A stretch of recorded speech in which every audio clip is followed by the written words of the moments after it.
Better late than never, right? But actually, if we're talking about late, then we're looking right at you, Cartoon Network. Season 2 hasn't even aired in the United States yet. And actually, Season 1 hasn't even aired here either. But don't worry, because now we finally have a release date, and in America, the reboot will start airing next month on June 1st. Saturday morning too, which is an interesting time slot, but yeah, just in case people may have missed that news, that's what's happening with the reboot now. I know the Italian total drama fans have been going crazy, since for some reason they just get everything early, but let's forget all about that, for now. It has been quite a few months since the second season of the reboot leaked online thanks to Italy and the UK, and I'm sure a lot of people have maybe forgotten about it by now. I've waited a long time to 1. Actually rewatch the season, and 2. Come out with this review of it, but I wanted to give myself time before just jumping right back in and rewatching it immediately. So, I recently rewatched season 2 of the reboot, and after quite a bit of time, I'm here to give you all my thoughts, opinions, and critiques on everything. So, when I first watched this, I had maybe an unpopular opinion on it, but I thought it was better than season 1. I just found myself enjoying a lot of it more, and all I was seeing online was the opposite opinion, which is completely fine, but this is what I thought. After rewatching the season, I actually think that the first season is better than the second. Now, I'm not going to say that season 2 is bad per se, but it's just kind of meh to me. But there are still so many things in it that I do love and enjoy, so I think that'd be easier to start with before I get to all my critiques and the things that I'm not a fan of. So let's get to all of the things about season 2 that I enjoyed. There are a lot of dynamics this season that the writers explored with more that I found to be very entertaining. A very obvious example of this is Julie and MK because literally everybody loves them, but not even just them. There's also Julie and Wayne, Pri and Z, Raj and Bowie, even Chris and Chef. Chris and Chef are so good this season, and I think the writers nailed the balance in their relationship. There's stuff like episode 5 where Chef is missing with Chris's hair after MK stole his hairdryer, but then there's also multiple moments throughout the season where they each get fed up with each other and then just let it go. Like, they feel like real best friends, constantly getting annoyed with each other, but also having lots of fun moments together. Chef also low-key even hinted at them being a romantic item when he purchased that hot air balloon in the finale, and you know the fandom gets, but I love that. I also just think that in general, Chef in the reboot is so good and he really feels like an actual co-host, as opposed to just like an assistant that's forced to do a bunch of stupid stuff. Like, I love when MK takes his car for the challenge and Chef is just distraught in disbelief. And actually, while we're on that, why does he even have a car on the island in the first place? I mean, we never see him or Chris in the car, and they're on an island. I mean, unless he uses it as like a golf cart to just travel around the vicinity quicker, but alright, anyways, I'm getting off track here. Now, I don't like Priya and Kayla's relationship, but I do find the moments between Priya and Z to be pretty entertaining, mainly because of Z, but Z is just that great of a character that he can shine a light on a pretty bad storyline. Julie and Wayne are also a super fun dynamic, and no, I don't ship them, but I just find all of their interactions so funny. Whether it's them being forcefully teamed up in the merge challenges, or it's Julie pretending to be a hockey player and Wayne being fully convinced, they're just so much fun together. And with the hockey bros, oh my god. I feel like I shouldn't even find half of the things that they say or do funny at my big, mature age, but I'm just always dying laughing at every single thing they say and do. Like, here are just a couple examples that are just so stupid, but so good. Chris! Raj and I have a tutor who studies for us so we can focus on hockey. Yeah, she even takes tests for us. It's pretty great. Is she here? Nope. Hey, waiter! Free t-shirts! What are you doing? He's trying to win $1 million. He doesn't care about a shirt. Sweet swag! Thanks, Raji! Well, guess who was wrong? I know a lot of people have criticism, which is rightful, towards the dumb character stereotype in shows, but I also think this kind of stuff largely is targeted towards the characters who weren't really that dumb at first and then became super flanderized. Meanwhile, the Hockey Bros have just always been super stupid, and I think that's what makes them a little different. I also think the fact that everybody just puts up with it and just leaves them be, so they continue doing the same things, makes it even funnier. Even in the finale, there's so many stupid moments with Raj, and you'd maybe expect Bowie to start yelling at him or something like that, but Bowie just completely accepts how stupid Raj is, and I find that to be really amazing. And of course, there's Julie and MK. What I find so interesting about this pairing is actually how they were in the first season. They did not like each other, and they plotted against each other. That was like a super big thing last season, but I think that only adds to their partnership and friendship this season. I like to think that they just realized how similar they are in terms of things like their lack of care for other people and their strategic wits. And I also just think the way their friendship is presented is quite unique in the universe of Total Drama, and I think this adds a lot to the reasons why so many people absolutely love them and ship them together. Like, they constantly tease each other, and while they do give each other props for a lot of things, they refuse to show any kind of positive emotion beyond that for each other. They have no issue telling each other good job, but there's some kind of barrier that blocks them from being super emotional with each other beyond that point, and I find that to be really interesting and unique for a Total Drama friendship. Like, there's so many moments where other people in the cast have no idea if they're really friends or not. And I think this kind of presentation in something that is clearly deeper than just a strategic partnership is what makes moments like MK's elimination or Julie and MK all by themselves in the finale to be so emotionally powerful. Like, I'm not gonna lie to you, I almost cried during MK's elimination when they continued to tease each other until Julie eventually asked for a hug. A moment like that isn't so emotional and powerful as it is without the specific way their friendship was presented, and who knows, maybe there is something possibly deeper than just a friendship. And what do I think about that? I mean, I definitely think it's possible, and they clearly have a lot of chemistry, so if they did end up being a couple, I'd completely believe in it. And in general, I just want to give a big positive rating to the entire Skunk Butt team. I feel like in a season that was kind of lacking in a lot of areas, the entire story of this team was great. I thought the whole cheating arc was very creative, and I love all the different competing perspectives on it. It brought out the best in Julie and MK, it continued the tension between Julie and Bowie, it even gave Bowie and Raj's relationship a little more depth, and in general there were just so many fun scenes in the challenges involving everybody on this team. Sorry to Scariol and Chase, who were also on this team that weren't a part of this story, but yeah, Team Skunkbutt all the way. And Chris finding out eventually was cool, and I was actually a little surprised that Chris didn't go even harder on MK, but that makes me think that he kind of respected MK for what she did and how much effort she went to do all that. And it also wasn't presented this way on the show at all, but at least for me as a viewer who's analyzing all this stuff, I definitely think the cheating stuff added to Julie and Wayne competing against each other in the finale. Sadly Caleb was there too, but anyways, we'll get there.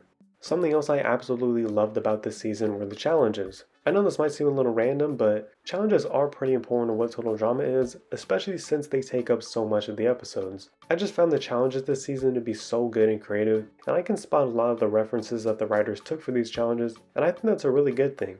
At the end of the day, Total Drama is a reality TV parody, so why shouldn't there be stuff from other shows in this? But I do need to address something really quick. The first challenge, right?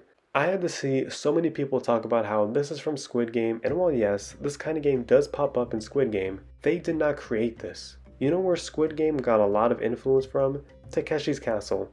Just take a look at this game. This game is from Takeshi's Castle, where the object of the game is the exact same. You move, you stop when the person turns around, and you try to cross the finish line. In Japan, it's called Danama-san Fell Down, or well, that's the English translation of it, but it's more popularly known as Blueberry Hill. And I'm not here to hate on Squid Game, I never watched it, but I am here to give Takeshi's Castle its proper credit because too many people are just uneducated and need to go watch some Takeshi's Castle, or even just some MXC.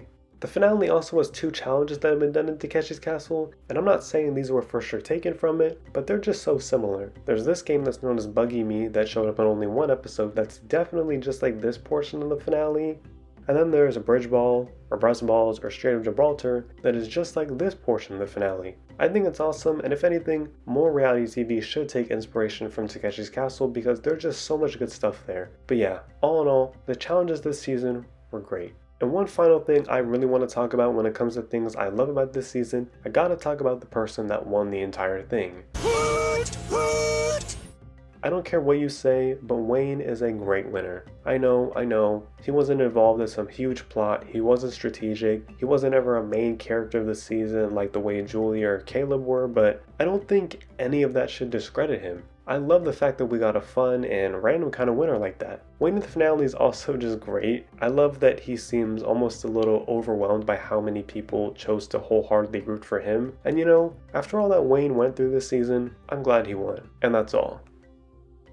Like I said previously, this season isn't bad. However, there are some bad things that do need to be addressed, so let's get into what I have critiques on. Okay, now this one is minor, but I feel like I need to say it. Gwen won Total Drama Island. Next, I really want to talk about the confessionals this season. Oh man.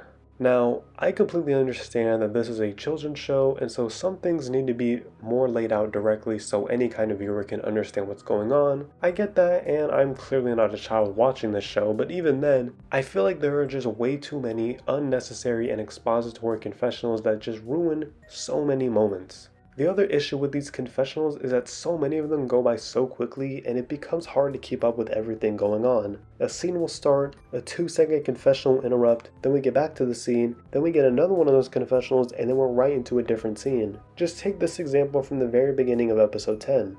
We go right from Damien hiding his idol and having a confessional about it, to Wayne in the confessional, feeding Raj, then back in the confessional, and then right into another confessional with Caleb to start the scene with him and Priya. Dog, you gotta give this stuff time to breathe. I feel like I can barely keep up, but everything has to go by so quickly that we've already rushed through a few scenes just to get to Caleb and Priya again. Now before I get off track about that, I also want to go back to the other unnecessary confessionals that are scattered all throughout this season. The premiere of this season is easily one of the biggest examples of just so many confessionals that don't need to be there. For example, when Chris fires the intern and we get a shot of MK's mischievous expression, we then get a confessional where MK says, So there's an extra intern uniform kicking around? Interesting. Do you see how unnecessary that feels for the moment? I think even someone much younger than me would at least be wondering what MK was thinking about during that close-up shot, and from there, you can infer that she wants something to do with the intern uniform. Or how about this one from episode 5? Just watch. It's an adorable snowman! He means abominable.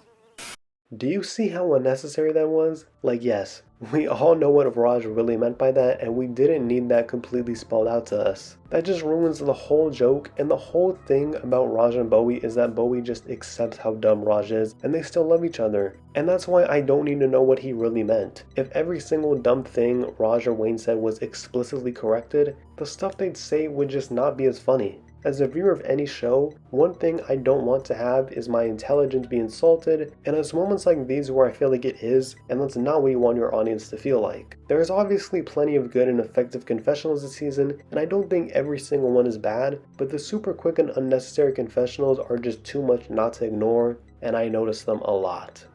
Hey, and you know what else I noticed? Why did they get a different elimination contraption this season? I mean, I know they're back on the island and there's really nothing distinguishing these two seasons from each other, but you'd think that maybe they'd come up with something a little different than just the drone of despair again. Now, I don't know what they do, but I was just randomly thinking about this in the episode where Damien was eliminated. Like, how cool would it be if Damien did actually just escape and was now living in the woods on the island until the finale? The drone obviously stopped that from happening, but I was just thinking to myself, like, what if the drone wasn't what they used this season and Damien successfully ran away? I mean, I don't know, but that's super random and I just had to get that out there.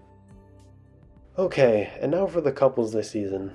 No, not Bowie and Roz, Julie and MK, or even Chris and Chef. I mean these two, Axel and Ripper, and Priya and Caleb. Axel and Ripper were just... I don't even know the right word for them. This just wasn't good, and low-key, it didn't make a whole lot of sense. Ripper liking Axel made a lot of sense to me, at least, just because that's kind of a guy thing, but Axel liking Ripper? Like, what? She literally told him he isn't her type, and then later in the episode she's kissing him, and then they just become a thing? Like, what exactly changed? And it's not like either of them were these crazy multi-dimensional characters, but they somehow became even more reduced in their characters when they were just making out in the background all the time. Like, at least in Total Drama Action, Bridget and Jeff did that for like 2 episodes, but Axel and Ripper didn't like twice as much. And you know, we all complain about the farting and puking episodes from last season. The stuff that Axel and Ripper were doing in the cake baking challenge was even more revolting than all that stuff from last season, and no, I'm not joking. It's sad because I felt like Axel had some potential as a character, but man, that was all completely thrown out of the window. And I mean, I've never been crazy about Ripper in the first place, but yeah, they were just both reduced to flannerized kissing this season, and it's kind of sad. And how about the other big couple this season? Priya and Caleb. Oh, I think I need a second before I really get into this. I mean, where do I even begin? After all, this pretty much was the storyline of the season, so there's a lot to unpack here. I'll start off with the fact that I do think the writing team improved from last season, where one of the big issues I had was with Priya and Millie basically starting off every single episode and thus were treated as just far more important than anything else going on. Now, that does still happen quite a bit this season with Priya and Caleb, but the two of them only start off 5 episodes this season, so there's at least an improvement there, but it's still something that happens, and I can't help but notice and connect it back to the previous season where Priya's storyline was treated in this same kind of way. But you know what? Let's just stay with Priya for a second. Now, I liked Priya last season. Was she the most dynamic or exciting character? Maybe not, but I enjoyed her character and her journey and thought she was pretty cool. This season, Priya is just not as good, and this stuff with Caleb is mainly why. For so many episodes, Priya is just obsessed with Caleb to the point that it becomes flanderizing for her character. Like in episode 8, when she's spending the entire episode brushing her teeth and talking about kissing Caleb, it's like, okay, I get it. It's like, Priya really lost her edge this season despite winning before, and look, I get it. Feelings happen, we've all been there, but the fact that Priya became like this? Nah, man. She is still super determined and puts a lot of pressure on people like she was last season, but it just comes across as more forced this time around because she's so focused on Caleb. Like, even with Millie, things feel a little off. Millie had been stressing about the fact that she didn't read Priya's tutorial handbook, and then when she revealed that to Priya, she was just like, okay. And that was that. It felt like there was 0 point in Millie even worrying if Priya was just gonna shrug it off like that and stay focused on Caleb. But like I said before, the stuff between Priya and Z I actually like and found funny, and honestly even Priya and Julie's interactions later on are kinda cool too, but even then it just kinda doesn't make sense from Priya's perspective. Like, you knew Julie wasn't someone to be trusted, yet you still took her advice, and then you were shocked when you realized what happened. Like, I thought you were supposed to be smart, but okay then. And then Caleb. I don't want to say a lot about Caleb because I'm thinking of dedicating an entire video to him. There's just so much I have to say about Caleb that I want to keep it to its own video, so be on the lookout for that at some point. But what I have to say about Caleb for now is just the fact that nothing about his character makes any sense. I mean, there's some things that do make some sense about his character, but it comes across as just more unintentional than actually being intentional things about him. The whole story with him and Priya starts because he wants to make sure he's not first out again and he wants to create an alliance. I always figured Caleb could have just started a bigger alliance or multiple alliances, but he seems only focused on Priya, and I know it's because she won, but that always kind of confused me a little bit. Now when it comes to how their story plays out throughout the rest of the season, I don't actually dislike the base idea for it. Girl likes guy, guy uses this, then guy eventually likes girl, but girl finds out that guy was just using her and it gets all messy. But like I said, the way the story actually plays out isn't really that entertaining, and Z was the only saving grace. Well, actually I'd also add Julie and MK purely for that one scene with Z as well, but still, Caleb and Priya's story just wasn't fun to watch for me. It'd be a good story if either of these two characters displayed some personality beyond, I'm going crazy for him, or I'm building this alliance. And there's a little more added drama near the end when Caleb makes a deal with Julie and all of a sudden he becomes John Cena and is all about loyalty and respect. But once again, Julia is the great part of all of that. Caleb's character takes another weird turn to try to fit this story, and Priya is back to being a control freak, which could be good, but again, it just feels a little forced here. Their story over the course of the season just feels quite empty, and the only redeeming factors are the other characters who add a little spice to it. The story also just negatively impacted the character of Priya, and I know this was all done to invest a lot into Caleb and give him a good redemption story of going from first out to finale, but it just didn't really land. And also, has anyone realized that nobody even really likes Caleb? Not even his own girlfriend. The finale is perfect proof of the fact that nobody gives a damn about him, and even as a viewer, I'm thinking the exact same thing. Like, Caleb is expecting some kind and motivating words from Priya, but she just gets super intense and doesn't even let him take a second to rest. It's pretty crazy to me, but I guess that just goes to show how well this whole thing between them went. And overall, the two new big relationships this season were just bad. And finally, one final critique I have is just the amount of dynamics, storylines, etc. that were totally missed out on in this season. If you've seen any of my other total drama related videos, you've probably heard me rant about 13 episodes far too many times, but it really is something that hampers what can be done in these seasons. I thought that maybe because this cast is getting 2 seasons and a combined 26 episodes, that there'd be a lot of cool stuff they could carry over, and there'd be more interweaving storylines or something, but maybe that's just me thinking way too ambitiously. Still, one thing I noticed throughout this season is just how many really cool things were teased or that we got a little nugget of, but that was it. Scary Girl trying to be normal could have been really cool to see for just more than one episode. Caleb could have still tried to align with Priya, but Emma and Caleb I think would have been far more interesting actually, especially when you consider all the times last season and this season that Emma is fond over Caleb. Millie having beef with her team and especially Damien for longer than half an episode would have been pretty fire instead of Damien just forgiving her and then that being it. And maybe the biggest piece of missed potential ever, but Julie and Nichelle having a much longer rivalry than it being squeezed within a single episode. Dude, do you know how sick that could have been? Instead we got that one scene between them and then just a rushed explanation for Nichelle quitting. Like, did what Nichelle did even warrant something that extreme? And the fact that Julie just said after the fact that she made it all up and then that was it, like, are we serious? Watching that and then rewatching that left me with the same empty feeling because of how much potential there was for the two of them to really go at it with each other, and instead that's all we got. Nichelle was overpowered like crazy in every challenge this season and then she was just gone like that. And all of these examples just show that there was some great stuff that could have been expanded on a lot more, and we were teased of all these things too, but nothing beyond the stuff we got happened. And I know with 13 episodes you aren't going to be able to do a lot, but surely some of this stuff would have been way more entertaining and worth putting into episodes than another scene between Axel and Ripper or something like that. That's really all I'm saying when it comes to this kind of missed potential. And when I think of all of the things that made this season, that's the one phrase that I can't get out of my head, and it's the one phrase that I think represents this season the best. Missed potential. It's not a bad season at all, but it's not great either, and truly, there was a lot of missed potential here. Now, I know there's been a lot of talk about a third season. People want another season, and according to Terry McGurran, the ratings on Cartoon Network are really going to determine whether or not Total Drama will continue to exist. And I don't know about the ratings in Canada or any other market around the world, but the United States is a big market for them, so it does make sense. Now, would I want to see a season 3? Well, I don't know. Here's my thing, right? If we did get a season 3, what would it even be? Would we get the exact same cast of 14 people? Would they be in a new location? Would we get a slightly different format? Would there be new characters or even an entirely new cast? I don't know, but it seems to me that people want to see more of the same cast just to see some stories fully tied up like Julie and MK. And like, I know I said there was a lot of missed potential with this cast, but I don't know if that also means I want to see a third season with the exact same cast with not a lot to distinguish this season from the others again. Like, would people really want to see the exact same cast in any of the previous generations 3 seasons in a row? Like with the first 3 seasons of the show, the cast was mixed up, cut almost in half, and had new characters introduced, and this kept a lot of different dynamics fresh, and by the time of World Tour, there was still so much cool stuff coming out in each episode.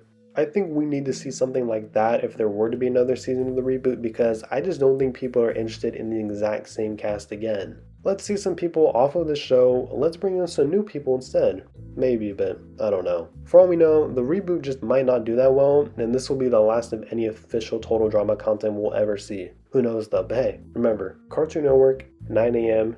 June 1st. That is still a crazy time slot though. And there you have it. Those are my thoughts on the second season of the Total Drama reboot. I genuinely had a lot of fun going back and watching it and taking notes on different things. I have a ton of just random things in my notes that didn't really fit anywhere in this kind of video, but just know I did take note of a lot of weird, funny, or just random things from the season. But yeah, in general, it's not a bad or great season, it's just meh. But of course, that's only my opinion. I'm not here to speak for anyone else, so let me know down below in the comments what you thought of this season. Also, let me know what else you'd like to see me talk about in a video. Like the video, subscribe for more videos, and yeah, thank you for watching.